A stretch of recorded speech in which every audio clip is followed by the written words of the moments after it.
देखो मैथमेटिक्स और लैंग्वेजेस को कंपेयर करो तो साइंस 1 का प्रेजेंटेशन थोड़ा सा लंबा आपको लग सकता है, बट तब भी इस प्रेजेंटेशन में ऐसे कौन कौन सी चीजें हैं जो ध्यान में रखना, दिमाग में रखना जरूरी है, वो सारी चीजें आज की वीडियो के थ्रू मैं आपको बताऊंगा। नमस्कार दोस्तों, मैं सौरभ एडुकेटर में आप सबका स्वागत करता हूं, जहां पर आज की वीडियो में हम बात कर रहे होंगे कल होने वाले साइंस 1 के पेपर के प्रेजेंटेशन के बारे में, जहां पर इस प्रेजेंटेशन से लेकर दो चीजें डिटेल में डिस्कस करेंगे। सबसे पहले तो टाइम मैनेजमेंट में मैं आपको यह बताऊंगा कि 2 घंटे का जो समय आपको मिल रहा है साइंस 1 में, उसमें जितने भी दिए गए क्वेश्चन है हर एक क्वेश्चन को कितना कितना समय आपको देना चाहिए। साथ ही साथ यह भी बताऊंगा कि किस सीक्वेंस में आप उन सारे क्वेश्चंस को अटेम्प्ट कर सकते हो। ये दोनों चीजें पता होने के बाद यह बताऊंगा कि हर एक क्वेश्चन को अटेम्प्ट करने से ऐसे कौन कौन सी चीजें हैं जो दिमाग में रखना जरूरी है, which is related to presentation. इन दोनों चीजों को डिटेल में जानने से पहले वीडियो को पॉज करके अभी एक लाइक करिएगा और कमेंट सेक्शन में बताना है कि साइंस 1 में कितने चैप्टर्स को लेकर आप ज्यादा कॉन्फिडेंट हो, कितने चैप्टर्स अपने अच्छे से प्रिपेयर कर लिए। उसके बाद शुरुआत हम लोग करेंगे टाइम मैनेजमेंट के साथ, जहां पर आपके साइंस 1 के पेपर में 4 क्वेश्चंस पूछे जाएंगे कुछ इस प्रकार से।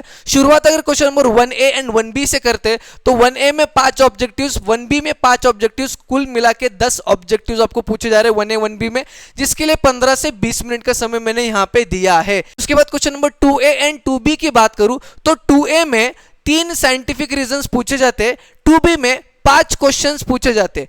3 साइंटिफिक रीजन में से 2 आपको अटेम्प्ट करने हैं और ये जो 5 क्वेश्चंस पूछे जा रहे हैं इनमें से 3 आपको अटेम्प्ट करने हैं, यानी कि 3 + 2 5, टोटल 5 क्वेश्चंस 2-2 मार्क्स के लिए आपको अटेम्प्ट करना है और इसके लिए 20 से 25 मिनट का समय दे रहा है, यानी कि हर एक क्वेश्चन के लिए 4 से 5 मिनट का समय ही मिल रहा है और ये 4 से 5 मिनट का समय मोर देन इनफ है। कैसे, वो आगे मैं आपको बताऊंगा। क्वेश्चन नंबर 3 की बात करूं तो यहां पर 8 क्वेश्चन टोटल पूछे जाएंगे, जिसमें से 5 आपको अटेम्प्ट करना है और इन 5 क्वेश्चन को अटेम्प्ट करने के लिए 30 से 40 मिनट का समय आपको मिल रहा है। ये 5 क्वेश्चंस 3-3 मार्क के रहेंगे और हर एक क्वेश्चन के लिए 6 से 8 मिनट का समय आपको मिल रहा है। वो कैसे मैनेज होगा वो मैं आगे आपको बताऊंगा। क्वेश्चन नंबर 4 की बात करें तो वहां पर तो एक ही क्वेश्चन है जो कि 5 मार्क के लिए पूछा जा रहा है, जो 10 से 15 मिनट में हो जाएगा। इसके अलावा you will be having extra 10 to 15 minutes to check your paper properly. Paper को बहुत ध्यानपूर्वक एकदम सही फॉर्मेट में चेक करने के सारे क्वेश्चन सारे सही फॉर्मेट में अटेम्प्ट किया है या नहीं, कुछ छूट तो नहीं गया जल्दबाजी में। अब इसके बाद अगर सीक्वेंस, पेपर को अटेम्प्ट करने के सीक्वेंस की बात करूं तो 2 केसेस ऑफ सिनेरियो है, बताता हूं और एक्सप्लेन भी करता हूं। सबसे पहला केस ऑफ सिनेरियो तो उसी सेम फॉर्मेट में अटेम्प्ट करो जिस फॉर्मेट में पूछा जा रहा है। क्वेश्चन नंबर 1A 1B के साथ शुरुआत करेंगे, बढ़ेंगे 2A 2B के तरफ, उसके बाद question number 3 and question number 4 के साथ पेपर का अंत करेंगे। इसका रीजन यही है कि question number 1A 1B objectives है, फ्रेश माइंड से इजी वाली चीज अटेम्प्ट करके निकाल देंगे। Question number 2A 2B 2-2 mark के क्वेश्चन से कंपैरेटिवली ज्यादा लिखना नहीं पड़ता है, फ्रेश माइंड से ये भी इजी वाले क्वेश्चन के अंडर आएगा।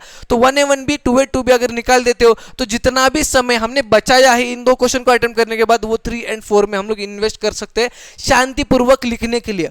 ये हो गया पहला केस ऑफ सिनेरियो। दूसरा केस ऑफ सिनेरियो ये कहता है कि जैसे कि कुछ बच्चों का जब क्वेश्चन पेपर पढ़ते हैं तो उनको ऐसा पता चलता है, ऐसा प्रतीत होता है कि क्वेश्चन नंबर 3 में जो 8 सब क्वेश्चंस दिए हैं वो 8 सब क्वेश्चंस में से 5 तो उनको आ रहे हैं, बट वो 5 उनको अभी फील हो रहा है कि वो आंसर दिमाग में है, बट आगे चलते चलते मे भी वो उनको भूल सकते हैं या फिर मे भी उनमें वो कंफ्यूजन पैदा हो सकता है। इसलिए what they can do is paper की शुरुआत तो करेंगे क्वेश्चन नंबर 1A 1B के साथ, क्योंकि ऑब्जेक्टिव्स को क्या है यार 10 से 15 मिनट में अटेम्प्ट करके छोड़ देंगे। उसके बाद 2A 2B की तरफ जाने से पहले they can go towards question number 3, जिसमें वो 5 इंपॉर्टेंट क्वेश्चन जो है 3-3 मार्क के क्वेश्चन जो है उनको वो अटेम्प्ट कर सकते हैं अच्छी तरीके से, क्योंकि ऑब्जेक्टिव्स होने के बाद पूरा का पूरा दिमाग उनका फोकस वो क्वेश्चन नंबर 3 पे कर सकते हैं, क्योंकि वो बहुत ज्यादा जरूरी है।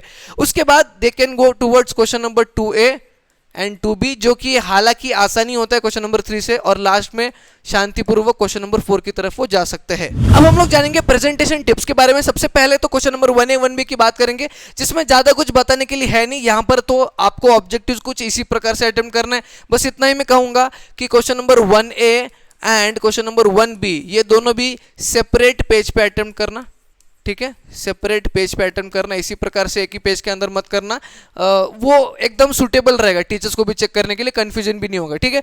दूसरी चीज मैं ये बताना चाहता हूं कि 1B में तो मोस्टली सारे 1 वर्ड आंसर्स ही है, ठीक है, बट जहां पर जरूरत है वहां पर आपको वन सेंटेंस में लिखना जरूरी है, ठीक है। यही दो चीजें जो आपको ध्यान रखना क्वेश्चन नंबर 1A 1B में। फिर question number 2A and 2B की बात करेंगे। सबसे पहले 2A की अगर बात करें, जो कि यहां पर मैंने लिखा है 2A, मैंने आपको बताया था 3 साइंटिफिक रीजंस वाले क्वेश्चंस पूछे जाएंगे, 2 आपको लिखने हैं, 2 आपको अटेम्प्ट करने हैं। तो देखो हर एक क्वेश्चन 2 मार्क का है। सबसे पहली चीज आपको दिमाग में यह डालना है कि क्वेश्चन नंबर 2A में मुझे 2 से 3 पॉइंट्स में ही आंसर जो है वो खत्म करना है, भले ही कितना ही क्यों ना आता हो, 2 से 3 पॉइंट्स में आंसर्स को खत्म करना है। 2 अगर डिटेल पॉइंट है well and good, detail point है नहीं 3 से 4 लाइन का एक पॉइंट, 3 लाइन का एक पॉइंट हो सकता है। 3 पॉइंट्स अगर लिख लियो तो 2-2 लाइन का एक पॉइंट आप लिख सकते हो, 2 से 3 लाइन का एक पॉइंट, ठीक है। 2 से 3 पॉइंट में आपका ये आंसर गिव रीजन वाला हो जाना चाहिए। दूसरी चीज व्हाट आई वुड सजेस्ट कि ये पहला पॉइंट लिख लिया और ये दूसरा पॉइंट लिख लिया, ये दोनों पॉइंट के बीच में स्पेस यानी कि एक लाइन छोड़ दो, ठीक है, स्पेस छोड़ दो, जिससे ये आंसर और ज्यादा अट्रैक्टिव लगेगा। तीसरी चीज जो मैं बताना चाहता हूं, जैसे कि देखो क्वेश्चन नंबर 2A का पहला सब क्वेश्चन यहां पे लिखा है, ठीक है। पहले सब क्वेश्चन में 2 पॉइंट्स आप मेंशन कर रहे हो। अब पॉइंट्स को मेंशन करते समय जो है वो स्पेसिफिक करना है, जैसे कि आप A B C से मेंशन कर रहे हो, या 1 2 रोमन में 3 से मेंशन कर रहे हो, या आप डॉट से मेंशन कर रहे हो, या आप कुछ इस प्रकार से मेंशन कर रहे हो, ये आपको डिसाइड करना है। But what I would suggest mostly ये वाला मत करना, क्योंकि ये चीज और ये चीज कोइंसिडेंस मतलब दोनों सेम ही है, तो टीचर्स को कंफ्यूजन पैदा हो सकता है। तो आप एक तो ABC लिख सकते हो, या फिर ऐसे डॉट डॉट डॉट लगा के या फिर स्टार लगा के आप पॉइंट्स को रिप्रेजेंट कर सकते हो। Is that clear for you? दूसरी चीज यहां पर तो मैंने तीनों के तीनों आंसर्स एक ही पेज पे लिख लिए, बट आपका आइडिया, आपका गोल एक रहना चाहिए कि इस सिंगल पेज पे 2 ही गिव रीजंस मुझे मेंशन करना है, एक मेंशन करना है, एक लाइन छोड़ना है, दूसरा मेंशन करना है, और एक गिव रीजन में, एक साइंटिफिक रीजन में हर एक पॉइंट के बाद स्पेस मुझे देना है। इतना सिस्टमेटिकली आपको ये पहला वाला क्वेश्चन मतलब 2A जो है वो मेंशन करना है। Is that clear for you? और इसमें एक क्वेश्चन जो है आपका फिजिक्स का और एक क्वेश्चन जो है आपका केमिस्ट्री का कम से कम पूछा जाएगा। तो अकॉर्डिंगली आपको डिसाइड करना है कि ये 3 गिव रीजंस है, तीनों की तीनों अगर आ भी रहे हैं तो ऐसे कौन से 2 है जिसको फर्स्ट ग्लांस में मैं फटक से लिख सकता हूं, उन्हीं 2 चीजों को अटेम्प्ट करना है। ये नहीं सोचना कि ये थर्ड वाला जो है उसको थोड़ा सा बड़ा लिखता हूं जिससे ज्यादा मार्क मिलेगा, नहीं। जो इजी है, जो फटक से लिख सकते हो, जिसमें कोई अड़चन नहीं लिखते समय, उन्हीं को अटेम्प्ट करना और खत्म कर देना है। फिर क्वेश्चन नंबर 2B की अगर बात करें तो 2B में आपको पता है कि 5 क्वेश्चंस पूछे जा रहे, 3 आपको अटेम्प्ट करने, ठीक है। 3 आउट ऑफ 5 आपको अटेम्प्ट करना है, जिसमें से 2 केमिस्ट्री के रहेंगे एंड 2 फिजिक्स के रहेंगे कम से कम, ठीक है। अब जो बचा हुआ है कि वो फिजिक्स का भी रह सकता है, केमिस्ट्री का भी रह सकता है, ठीक है। अब देखो मैं आपको एक ऐसे इंपॉर्टेंट चीज बताने वाला हूं जिससे ये क्वेश्चन नंबर 2B अटेम्प्ट करते समय बिल्कुल भी दिक्कत आपको नहीं होगी। आप क्वेश्चन नंबर 2B में अटेम्प्ट करते समय जो 3 क्वेश्चन आप अटेम्प्ट कर रहे हो, 3 क्वेश्चंस, मैं जो 3 क्वेश्चंस बोल रहा हूं उनको प्रायोरिटी पे रखो, जिससे आपका पेपर जल्दी भी अटेम्प्ट हो जाएगा और सही अटेम्प्ट हो जाएगा और स्कोरिंग भी अच्छे से हो जाएगा। जैसे कि 3 क्वेश्चंस आपको अटेम्प्ट करना है, जिसमें से पहली प्रायोरिटी आपको रखना है न्यूमेरिकल को। एक न्यूमेरिकल तो पूछा जाएगा तो उसको कंफर्म कर लेना है, ठीक है, जो कि यहां पे आपको पूछा गया है, ठीक है। दूसरा चीज जिसको प्रायोरिटी पे रखना है, दूसरा क्वेश्चन जिसको प्रायोरिटी पे रखना है, दैट इज डायग्राम वाला। Diagram based question question number 2B में पूछा जाएगा एक, तो पहला न्यूमेरिकल, दूसरा डायग्राम, इसको कंफर्म कर लेना है, ठीक है। तीसरी चीज जिसको प्रायोरिटी पे रखना है, that is balancing chemical equation. Chemical equation को बैलेंस करना, या फिर वो IUPAC नेम पर एक क्वेश्चन पूछा जाएगा, ठीक है। तो 5 क्वेश्चंस जो पूछे जा रहे हैं, उन 5 क्वेश्चंस में से पहले इन 3 क्वेश्चंस को पढ़ना है और इनकी कंफर्मेशन करना है। अगर ये 3 आपको आ रहे हैं क्वेश्चन पढ़ने के बाद, कॉन्फिडेंस आ गया, बाकी सब छोड़ दो, बस इन 3 को अटेम्प्ट करो। ये इससे क्या होगा, अटेम्प्ट करने में टाइम भी कंज्यूम कर लोगे और ये इजी टू स्कोर है comparatively to other theoretical question, जिसमें आपको 2 से 3 लाइन में लिखना, मतलब 2 से 3 पॉइंट में मेंशन करना होता है, और इसमें थोड़ा बहुत गलत भी हो गया तो आधा 1 मार्क वहां पे कट सकता है। बट इसमें मार्क्स कटने के चांसेस बहुत कम है। जैसे न्यूमेरिकल्स में फाइनल आंसर सही आता है, स्टेप अगर सही से लिखते हो, फॉर्मूला सही से लिखते हो तो पूरे मार्क्स मिल जाते हैं। डायग्राम अगर बॉक्स के अंदर ड्रॉ किया है, वो मतलब जिस फॉर्मेट में मैं अभी आपको बताऊंगा उस फॉर्मेट में ड्रॉ किया तो वहां पे पूरे मार्क्स मिलेंगे। बैलेंसिंग केमिकल इक्वेशन बहुत आसान है, IUPAC नेम लिखना बहुत आसान है, उसमें तो डायरेक्ट मार्क्स मिलेंगे, इसलिए ये 3 क्वेश्चंस को प्रायोरिटी पे रखना है। सबसे पहले चीज न्यूमेरिकल की अगर बात करूं तो न्यूमेरिकल आपको पूछा जाता है, तो एक फॉर्मेट में आपको बताऊंगा, वो फॉर्मेट को जरूर फॉलो करना। सबसे पहले गिवन, जिसमें जितना डेटा गिवन है, जो भी वैल्यूज गिवन है उसको लिख लो। उसके बाद लिखो टू फाइंड, ठीक है, जिसमें जो चीज़ आपको फाइंड करना है वो लिखो और उसके बाद लिखो सोल्यूशन, और सोल्यूशन में आपका स्टेप वाइज सोल्यूशन होना चाहिए, जिसमें जो फॉर्मूलाज आप लिखोगे, जिसमें जो फॉर्मूलाज आप लिखोगे उसको हाईलाइट करो, हाईलाइट करना है यानी कि उसको बॉक्स में डालो, और जो फाइनल आंसर आएगा उस फाइनल आंसर को भी एक तो अंडरलाइन करो या फिर बॉक्स में डालो, अंडरलाइन करो या फिर बॉक्स में डालो। और ऐसा मत लिखो, ऐसा लिखो I1 is equals to 5 ampere, box में डालो, I2 is equals to 1.5 ampere, box में डालो, खत्म। कुछ इस प्रकार से आप फाइनल आंसर लिख सकते हो। न्यूमेरिकल की बात होगी। डायग्राम की अगर बात करूं तो डायग्राम में what you have to do is, आपका डायग्राम हमेशा एक बॉक्स के अंदर ही रहना चाहिए। बीच में डायग्राम ड्रॉ करते हो तो उसका जो भी लेबल, आप लेबलिंग जो करोगे वो किसी एक ही साइड पे रहना चाहिए, ठीक है। तो व्हाट आई वुड सजेस्ट कि उसके सारे लेबलिंग जो है वो राइट साइड पे आप रख सकते हो। Is that clear for you? ये एक सही फॉर्मेट है डायग्राम को रिप्रेजेंट करना। डायग्राम में सारी चीजें पेंसिल होनी चाहिए, एक भी चीज पेन का वहां पर यूसेज नहीं होना चाहिए। Is that clear for you? तीसरी चीज बैलेंसिंग केमिकल इक्वेशन और आईपीसी में तो आपको पता है। और दूसरी चीज, अगर ये तीन प्रायोरिटी पे रखा है बट तब भी इनमें से समझो आपका न्यूमेरिकल डिफिकल्ट लग रहा है, आप नहीं अटेम्प्ट करने वाले, कोई थ्योरेटिकल क्वेश्चन आप अटेम्प्ट कर रहे हो, तो थ्योरेटिकल क्वेश्चन में वही चीज जो साइंटिफिक रीजन में मैंने आपको बताया था, 2 से 3 पॉइंट में आंसर को लिखना है, 2 से 3 पॉइंट में आंसर को लिखना है, और हर एक पॉइंट के बाद एक एक लाइन छोड़ो, थोड़ा सा स्पेस छोड़ो, जिससे वो आंसर और ज्यादा उभर के दिख जाएगा। फिर अगर क्वेश्चन नंबर 3 की बात करें, which is one of the most important question, ध्यानपूर्वक सुनना इनमें क्या क्या चीजें मैं कह रहा हूं। 8 क्वेश्चंस पूछे जाएंगे, ठीक है, 5 आपको अटेम्प्ट करने, 5 में से 8 आपको अटेम्प्ट करने। अब ये जो 8 पूछे जाएंगे उसमें से 4 फिजिक्स के रहेंगे और 4 केमिस्ट्री के रहेंगे। इतना क्लियर है? ठीक है। अब जैसे मैंने यहां पे आपको कहा था 3 क्वेश्चन है जिनको प्रायोरिटी पे रखना है, वैसे ही यहां पर मैं जो 5 आप अटेम्प्ट कर रहे हो वो मैं 5 आपको बताने वाला हूं जिसको प्रायोरिटी पे आपको रखना ही रखना है, ठीक है। सबसे पहला क्वेश्चन न्यूमेरिकल, ठीक है, या फिर किसी फॉर्मूला का डिराइवेशन। डिराइवेशन की चांसेस कम है बट न्यूमेरिकल की चांसेस ज्यादा है, ठीक है। सबसे पहला पार्ट मतलब सबसे पहले प्रायोरिटी इस पे रखना है, ठीक है। दूसरा डायग्राम बेस्ड क्वेश्चन, आप डायग्राम बेस्ड क्वेश्चन 2 पूछे जाएंगे, एक फिजिक्स का भी और एक केमिस्ट्री का भी, तो दोनों डायग्राम बेस्ड क्वेश्चन आपके हो जाने चाहिए। अब ये डायग्राम बेस्ड या फिर ये फिगर बेस्ड क्वेश्चंस होते हैं, इसमें जरूरी नहीं है आपको ड्रॉ करने के लिए कहेंगे, आपको कोई एक फिगर, कोई एक डायग्राम दिया जाएगा, उससे रिलेटेड आपको क्वेश्चंस पूछे जाएंगे, तो वो डायग्राम को रिफर करते हुए आपको आंसर करना है, ठीक है। तो ये 2 questions comparative to other questions थोड़े से इजी रहेंगे। तो पहले 3 ये हो गए। चौथा रहेगा आपका पीरियडिक क्लासिफिकेशन पे क्वेश्चन आएगा, ठीक है। पीरियडिक क्लासिफिकेशन पे क्वेश्चन आएगा जो कि ये वाला क्वेश्चन है। एक एलिमेंट है, उसका एटॉमिक नंबर x है, उसका ये डेटा y है, उसका ये डेटा z है, तो वो कौन सा एलिमेंट है ये आइडेंटिफाई करना है, कुछ डिटेल्स आपको दिए जाएंगे।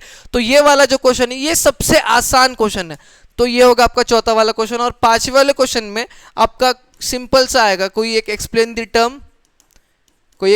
टर्म आएगा या फिर स्टेट द लॉ आएगा, ठीक है। ये दोनों भी अगर नहीं आ रहे तो पैराग्राफ बेस्ड क्वेश्चन आएगा जो कि इससे भी आसान आपको रहने वाला है। तो इन 5 क्वेश्चंस को कुछ इस प्रकार से आपको प्रायोरिटाइज करना है जब पेपर में पूछा जाएगा। इसका मतलब यही नहीं है कि बस इन्हीं 5 क्वेश्चंस को अटेम्प्ट कर, मतलब इन्हीं 5 क्वेश्चंस की प्रिपरेशन करें। प्रिपरेशन सारे क्वेश्चंस के लिए करना है बट अटेम्प्ट करते समय होशियारी दिखाना है। जो ईजी है, जो कम समय ले रहा है, जो ज्यादा मार्क्स का कंफर्मेशन दे रहा है, उन्हीं को सबसे पहले अटेम्प्ट करेंगे। Is that clear for you? उसके बाद एक और चीज मैं कहना चाहूंगा, ये कार्बन कंपाउंड पे जहां पर आपको स्ट्रक्चरल फॉर्मूला लिखने के लिए पूछा जाता है, इसमें बच्चे यूजुअली क्या करते हैं गलती, यहाँ पे मैंने भी गलती किया है।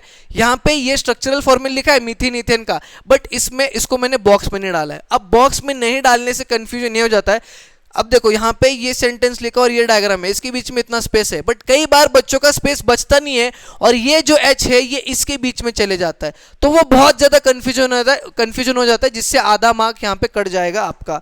तो what you have to do is, जब भी आप इस प्रकार का स्ट्रक्चरल फॉर्मूला ड्रॉ करोगे तो उसको कंपलसरी पेंसिल से बॉक्स में डालना काफी जरूरी है, जो हाईलाइट हो जाएगा। और ये लास्ट वाला चीज अंडरलाइन करना काफी जरूरी है। यहां पर इस क्वेश्चन में 3 डिटेल पॉइंट्स लिखना जरूरी है। थ्योरेटिकल आंसर्स में हर एक पॉइंट को लिखते समय what you have to do is 3 detail points अगर आप लिख रहे हो तो पहला पॉइंट लिखा, एक लाइन छोड़ो, दूसरा पॉइंट लिखा, एक लाइन छोड़ो, तीसरा पॉइंट लिखो। Is that clear for you? इतना ही है क्वेश्चन नंबर 3 में आपको जानने के लिए। फिर बात करेंगे लास्ट में पूछा जाने वाला क्वेश्चन नंबर 4 की, जो कि 5 मार्क्स के लिए पूछा जा रहा है, ठीक है।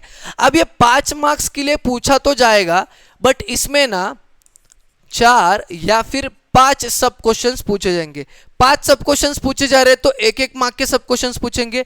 4 सब क्वेश्चन पूछे जा रहे हैं तो 1 मार्क्स के और 2 मार्क्स के रहेंगे, जिसमें से 2 मार्क्स का एक ही रहेगा और 1 मार्क के 3 रहेंगे। ठीक है, इस प्रकार से 5 मार्क के लिए ये क्वेश्चन पूछा जाता है। अब इस क्वेश्चन में मोस्टली एक डायग्राम, एक फिगर दिया जाएगा, उसके बेस पे सब क्वेश्चन पूछे जाएंगे, या फिर एक पैराग्राफ दिया जाएगा जिसके बेस पे सब क्वेश्चन पूछा जाएगा। उसके अलावा भी अलग अलग प्रकार के पूछे जा सकते हैं, बट ये 2 चीजों की ज्यादा शक्यता है कल के पेपर में। ठीक है, अटेम्प्ट करते समय आपको एक चीज ध्यान में रखना है कि ये हर एक सब क्वेश्चन 1 से 2 मार्क का है। तो जो सब क्वेश्चन में पूछा जा रहा है किस प्रकार का लेंस है, the type of lens used is diverging, बस उतना ही लिखना है। उसमें ज्यादा खिचड़ी बिचड़ी डालने की बिल्कुल भी जरूरत नहीं है, उसको एक्सटेंड बिल्कुल भी करने की जरूरत नहीं है। 5 सब क्वेश्चन है, हर एक सब क्वेश्चन को ऑन पॉइंट वे में लिखो, जितना पूछा गया है उतना ही लिखो। 1 मार्क का है तो 2 से 3 लाइन में मेंशन कर दो, 2 मार्क का है तो 2 से 3 पॉइंट में आप उसको लिख लो। ठीक है, 4 पॉइंट को भी लिखने की जरूरत नहीं, 2 से 3 पॉइंट में लिखो, और हर एक पॉइंट के पीछे बीच में एक लाइन की जो है वो स्पेस छोड़ सकते हो। दूसरी चीज, यहां पर तो मैं आपको दिखाने के लिए दोनों क्वेश्चन अटेम्प्ट किया है, एक ही क्वेश्चन आपको अटेम्प्ट करना है। ये एक ही पेज को प्रॉपर यूटिलाइज करना है और एक ही क्वेश्चन को अच्छे से यहां पर प्रेजेंट करना है।